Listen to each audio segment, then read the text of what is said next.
जम्मू में कल प्रदेश भाजपा की महत्वपूर्ण बैठक होने जा रही है। इस बीच कार्यकारी समिति की पहली बैठक की रूपरेखा की जाएगी और इस बीच जम्मू में 19 अप्रैल को प्रदेश कार्य समिति की पहली बैठक होगी।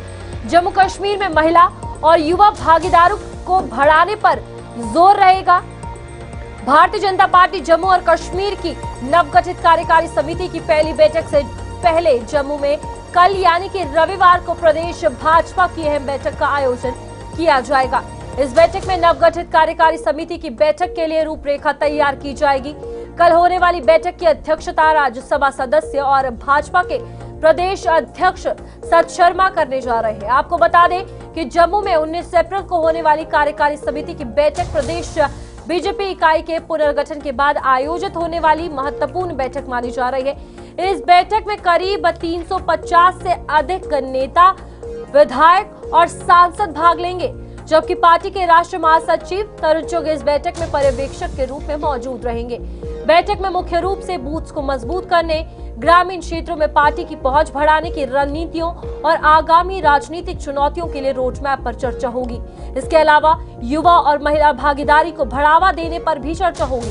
केंद्रीय योजनाओं को जमीनी सतह पर जागरूक करने की समीक्षा भी इस बैठक में की जा सकती है और इंतजार रहेगा कल की इस बैठक का, जिस पर निर्भर 19 अप्रैल को होने वाली बैठक करती है। फिलहाल यहाँ पर आपको बता दें कि कल भारतीय जनता पार्टी की कार्यकारी समिति की तरफ से ये पहली बैठक होगी, जिसमें तमाम बड़े चेहरे मौजूद रहने वाले हैं। हमारे साथ वरिष्ठ पत्रकार विनोद कुमार जी जुड़ चुके हैं। सर, सबसे पहले सवाल यही रहेगा कि अब 19 अप्रैल की बैठक की बातचीत तो हमने कल भी की थी, अब ये बैठक आ चुकी है, क्या इंपॉर्टेंस है, किन मुद्दों को लेकर चर्चा होगी और चैलेंजेस क्या कुछ होंगे? ये बिल्कुल रूपाली, आपने ठीक कहा कि कल यानी 12 अप्रैल को ये बैठक होने वाली है।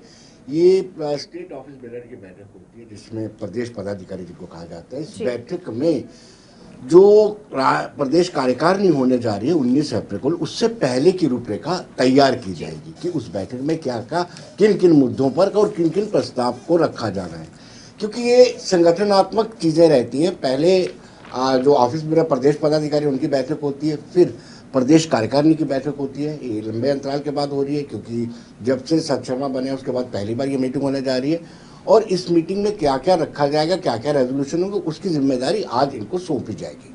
अब इस बीच कार्यकारिणी की इस बैठक की अगर विनोद जी बात की जाए, इससे पहले प्रदेश पदाधिकारी का मिलना कहीं ना कहीं महत्वपूर्ण तो है, इसे कैसे देख रहे हैं आप? बिल्कुल, डेफिनेटली कि क्या क्या रूपरेखा रहेगी उस पर कल विशेष चर्चा की जाएगी। जैसे कि हम पहले भी जानते हैं कि बहुत सारी जो केंद्रीय योजनाएं हैं वो जनता तक पहुंचे, इसको लेकर के पूरी समीक्षा की जाती है, समीक्षा बैठक होती है। और इससे पहले यानी कि प्रदेश कार्यकारिणी से पहले प्रदेश पदाधिकारियों का बैठना बड़ा लाजमी होता है और बहुत सारी चैलेंजेस भी हैं। जैसे हमने विधानसभा के सत्र को देखा, जो बजट सत्र था 2 सत्रों में 2 चरणों में चला, उन चरणों में आरक्षण का भी मामला आया, डेली वेजेस का मामला भी आया। उन सब इश्यूज को भी टेकअप इस मीटिंग में किया जाएगा। इसके साथ साथ बूथ्स को स्ट्रॉन्ग करने की, बूथ स्तर पर हर चीज स्ट्रॉन्ग करने की बात नजर आ रही है। स्ट्रेंथन क्यों किया जा रहा है, ये भी बड़ा सवाल है। देखिए रूपाली, ये बार बार ये टाल क्लेम करते हैं और मैं भी ये देखता हूँ कि भारतीय जनता पार्टी के लोग किसी भी वक्त कोई भी चुनाव आए उसके लिए तैयारी रखते हैं। और जब एक पन्ना प्रमुख यानी एक गली का प्रमुख हो, उसको जब तैयार करना हो और साथ साथ आपने बूथ की बात की, बूथ को स्ट्रेंथन करना हो, तो इट मीन्स जो हम कल्पना कर रहे हैं कि आने वाले दिनों में पंचायती या अर्बन लोकल बॉडीज निकाय चुनाव हो सकते हैं। उन निकाय चुनावों, डीडीसी, बीडीसी चुनावों को लेकर के भारतीय जनता पार्टी पूरी तैयार है। तो कहीं ना कहीं ये चुनावों का बिगुल कह सकते हैं कि हल्की फुल्की का इस बैठक से पता चल रहा है कि हो सकते हैं आने वाले टाइम। देखिए, तुरंत स्टेट इलेक्शन कमीशन का नियुक्त करना, रिटायर्ड आईएएस शांत मनु को वहां पर तैनात करना और शांत मनु का आते ही कहना कि तैयारी कर लो, और जो मतदाता सूचियां हैं उनका रिवीजन किया जा रहा है, तो इससे माना जाता है तो सरकारी तंत्र तो तैयार हो ही रहा है, साथ साथ में भारतीय जनता पार्टी का संगठन भी पूरी तरह से आने वाले अपकमिंग इलेक्शंस के लिए तैयारी कर रहा है। विनोद जी, एक सवाल और रहेगा, जिस तरीके से यहाँ पर महिला आरक्षण को लेकर बात हो रही है, यूसीसी को लेकर बात हो रही है, फिर 1 नेशन 1 इलेक्शन को लेकर बात हो रही है, क्या इन बैठकों में जो कल होगी और 19 अप्रैल को होगी, इन पर बातचीत होगी, मुद्दा उठेगा इनको लेकर?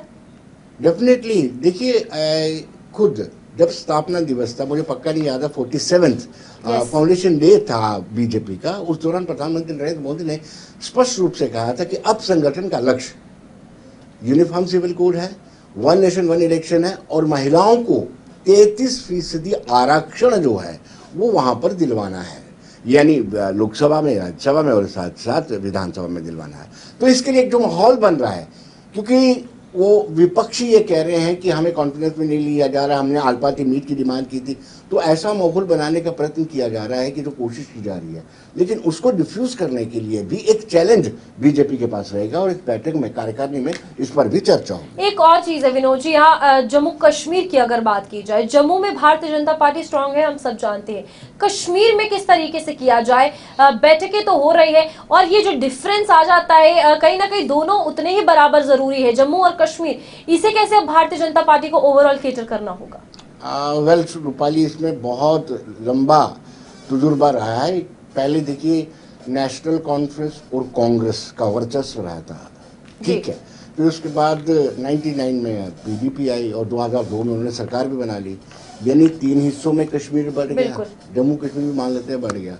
फिर उसके बाद और भी बहुत सारी पॉलिटिकल पार्टीज आई, डिवीजन होता गया और जम्मू में भाजपा का वर्चस्व लगातार बढ़ता गया और आहिस्ता आहिस्ता वैसे ही कश्मीर में और डिवीजन होगी। अगर हम 2024 के इलेक्शन को भूल जाएं, आने वाले दिनों में और भी डिवीजन हो सकती है, और भी पॉलिटिकल पार्टीज अपना वर्चस्व कश्मीर में बना सकती है, जिसका राजनीतिक तौर पर लाभ जो है बीजेपी को मिल सकता है। ठीक है विनोद जी, बहुत बहुत शुक्रिया आपका ज्वाइन करने के लिए। और ये एक अहम महत्वपूर्ण बैठक जो है वो कल होने जा रही है और इसके बाद 19 अप्रैल की उस भारतीय जनता पार्टी की बैठक पर हर किसी की नजर रहेगी, जहां पर तमाम बड़े चेहरे मौजूद रहेंगे।